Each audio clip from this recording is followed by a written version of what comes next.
Hi there. So today I want to talk to you about something that can quietly derail even the strongest women on this journey.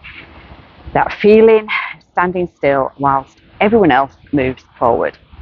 The pregnancy announcements, the gender reveals, the friends who say, we weren't even trying. You just want to throttle them. It's the moment you realise you've been in this boat for years and everyone else just seems to have docked safely on the shore. But today we're flipping that narrative because here's the truth. If you don't paddle your own canoe, you don't move. This is important because it isn't about blaming yourself.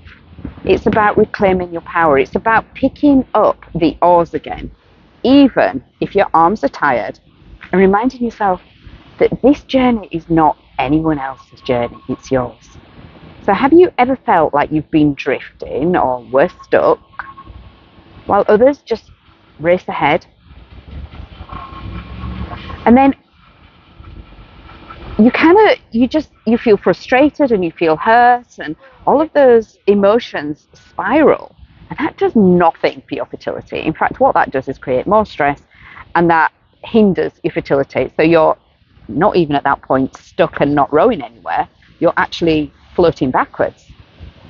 When you stop paddling emotionally, mentally, spiritually, we don't just stop moving forward. We are drifting. We drift into comparison. We drift into that sense of hopelessness. We drift into watching other people's lives instead of, all importantly, building our own.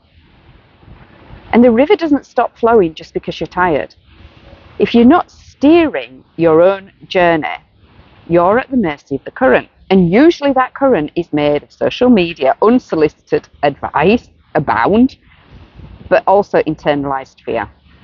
Now, from a Chinese medicine perspective, this emotional drift leads to stagnation.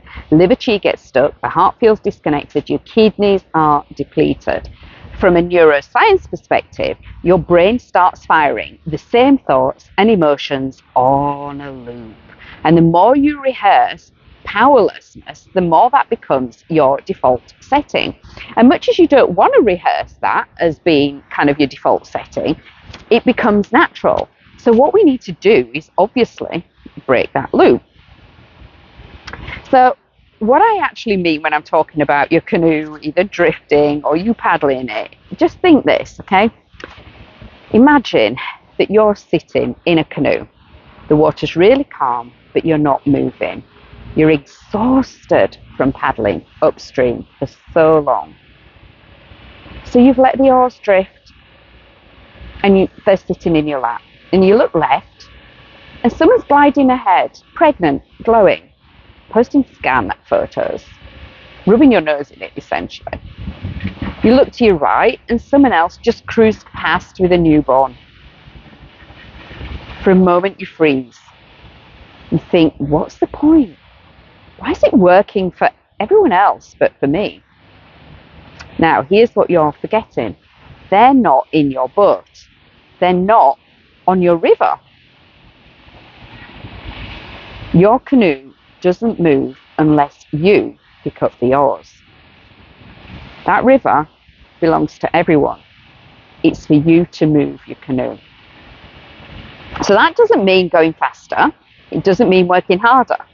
It means choosing to show up again, one mindful stroke at a time, like the way we work when we're just doing one new task, eating a meal that nourishes you, taking the supplements you were too tired to take last week, letting yourself feel, which is important, instead of numbing out, and setting a boundary that keeps your energy safe.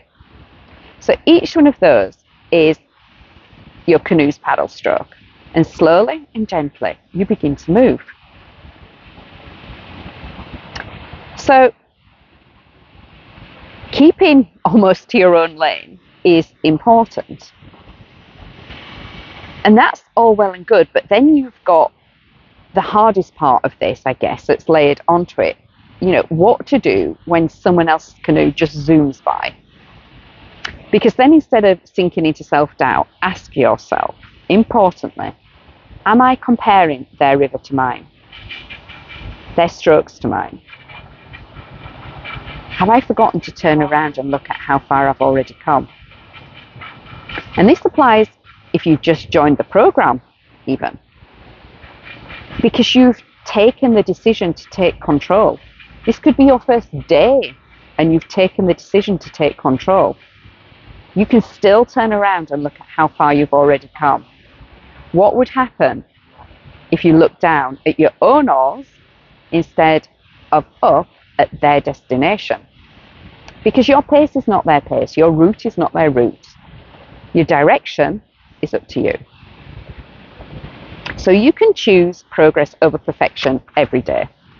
You can choose presence over panic. You can choose your path. So just close your eyes for a moment and get back in that boat. And let's return to your canoe. Feel yourself sitting on the plastic seat. The water is quiet. You're alone here. Not lonely, but held, supported. And you look down and you see the oars in your lap. You remember what it feels like to move. With your next breath, you lift one oar, dip it into the water, then the other side. You don't need to rush. You don't need to know what's ahead. You just need to feel the movement again.